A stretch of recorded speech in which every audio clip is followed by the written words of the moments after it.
Oh.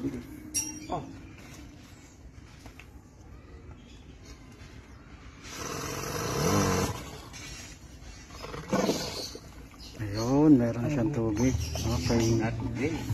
Ayan po, ilang araw ding hindi nakapunta si Papa Fernan sa aming lupa. Siguro, hindi lang pala araw. Siguro mahigit ilang linggo na rin siyang hindi nakapunta. Mula nung araw na nakakita kami ng kuya ko ng pinagbalatan ng ahas, hindi muna kami pumupunta. Kasi balak namin talaga na isama dyan si Nabarako kasi nga meron na siyang bakod. Ma-enjoy na ni Nabarako yung lupa namin kasi nga may harang na, hindi na sila makakalabas basta-basta. Kaso nga po, yun nga, nakakita kami ng ahas, yung balat ng ahas pala. Tapos, syempre natakot kami para sa seguridad ng aming mga fur babies. Kaya mula po nung nakakita kami ng balat ng ahas, kumontak naman kami kay na Cobra Prince, tumawag kami sa cellphone number. Pero sabi nga po nung nakausap ni Papa Fernan, i-schedule na lang po kung kailan kami mapupuntahan. Tapos, meron ding nakagat daw sa kapitbahay namin dyan. May nakagat din na ahas. Yun nga lang yung ahas na nakakagat sa kanya, ang tawag po ay rat snake. Hindi naman siya venomous, pero para di sa safety ng tao, dinala din nila sa Alabang. Kaya po sana po mapuntahan kami ni Cobra Prince para sure kami na wala ring ahas na venomous dyan sa lugar na nabili namin lupa. Gawa nga po ng matagal-tagal din siyang na-stock.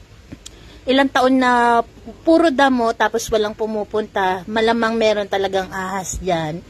Kung di man siya venomous, pero nakakatakot pa rin kung meron talagang ahas na namamahay sa lupa namin na yan. At bago po ang lahat, kaya naman bumalik si Papa Fernan dyan kasi nga po, kakabitan na kami ng tubig ng Maynilad. Ayan, kung makita niyo po, malago na yung mga damo sa lupa namin. Kasi binawalan ko rin po si Papa Fernan na gamas muna ng damo kasi nga po, baka mamaya may ahas, mahirap na po na makagat, delikado. Kahit sabihin na yung nakitang balat ng ahas, hindi siya venomous, nakakatakot pa rin po. Kaya sana mapansin kami ni Cobra Prince at ma-check po talaga yung aming lupa. Kasi nag-text na po ako sa cellphone number nila. Nag-text ulit ako nung nakaraang araw nung nabalitaan namin na meron ngang nakagat ng ahas sa kapitbahay namin dyan. Pero hanggang ngayon, wala pa rin kasing reply si na Cobra Prince. Pero naiintindihan naman po namin kasi yung way po ng imus, alam namin na hindi nila masyadong napupuntahan kasi ang lagi nilang napupuntahang lugar, parte ng Laguna o kaya ng Bicol o kaya ng mga Quezon. Kaya naiintindihan po namin, willing naman kami makapag-wait. Ang dasal ko lang talaga ay mapuntahan kami. At ayan na nga po, ginagawa na yung aming Maynilad. Kakabitan na kami. Diyan po ilalagay yung aming metro. Tapos after po na malagay yung metro dyan, si Fernan na po yung bahalang maglalagay ng hose papunta doon sa lupa namin. Yan. Sa isang araw aasikasuhin niya naman po yun. At ayan, naikabit na yung metro ng lupa namin. Hanggang dyan lang yung ginawa ng Maynilad. Tapos yung papunta doon sa pinakalupa namin, si Fernan na po bahalang maglatag ng hose.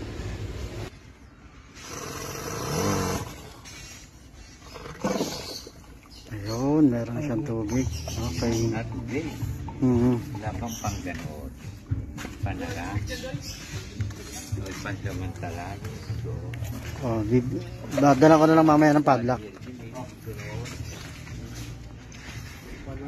Oy, nami ang konti, wala ko eh. Binuksan na ako po, maabutin do.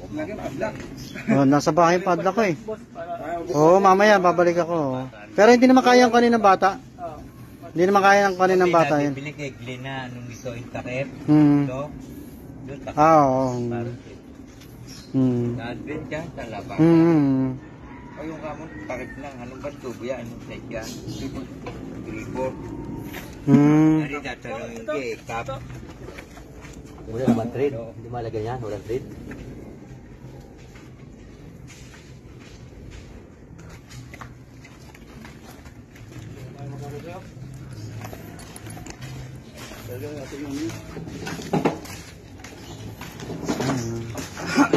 Meron na kaming Maynilad. Unti-unti po ay nagkakaroon na po ng unti-unti natin na makumpleto natin yung ating mga basic na kailangan. Ay nauna natin yung Maynilad. Next project, bahay muna. Okay. Salamat po sa lahat ng mga manonood sa amin. Salamat din sa Maynilad. Salamat. At ayan na nga po, walang pagsidla ng saya namin ni Papa Fernan. Gawa nga po ng meron na kaming tubig sa aming lupa. Kasi nung una nga po, nag-worry kami ni Papa Fernan kasi wala kaming malagyan ng metro ng tubig namin. Kaya nung una po, akala talaga namin na hindi kami malalagyan ng Maynilad. Kasi nga po, walang paglagyan ng metro. Buti na lang po, yung isa naming kapitbahay dyan sa harap, pumayag na dyan ilagay yung metro. Kaya ngayon naman po, maalwan na kami ni Papa Fernan kasi meron na kaming tubig. Ang next step na lang po namin, magpagawa ng bahay. Yung building permit po, hawak na rin namin. Okay na siya. Tapos, ang problema na lang po, nag-iipon na lang kami ng pampagawa ng bahay. Meron na kaming building permit. Yun nga lang po, nag-iipon kami ng pampagawa ng bahay. Kaya po sana po, patuloy nyo kaming suportahan. Panoorin nyo po lagi yung aming mga video. Yun lang po yung tanging pakiusap po namin. At pinagpapasalamat po sa lahat ng aming mga followers sa pagsuporta nyo po sa panonood sa amin. Kasi dahil po sa inyo, kaya po kami nakakaipon nito. At salamat po kasi unti-unti po natutupad yung aming pangarap ni Papa Fernan. Kaya po maraming salamat po sa lahat ng aming manonood. Sana po wag kayong magsasawa sa aming Barako family. Ayan po, God bless po sa atin. Okay na yung aming Maynilad. Next step naman po, kuryente at bahay na lang. Thanks God, thank you po Lord kasi ito na po yung aming pangarap. Ito yung bunga ng aming pagbablog. Salamat po at hindi namin lubos akalain ni Papa Fernan na mangyayari ito sa buhay namin. Ayan, salamat.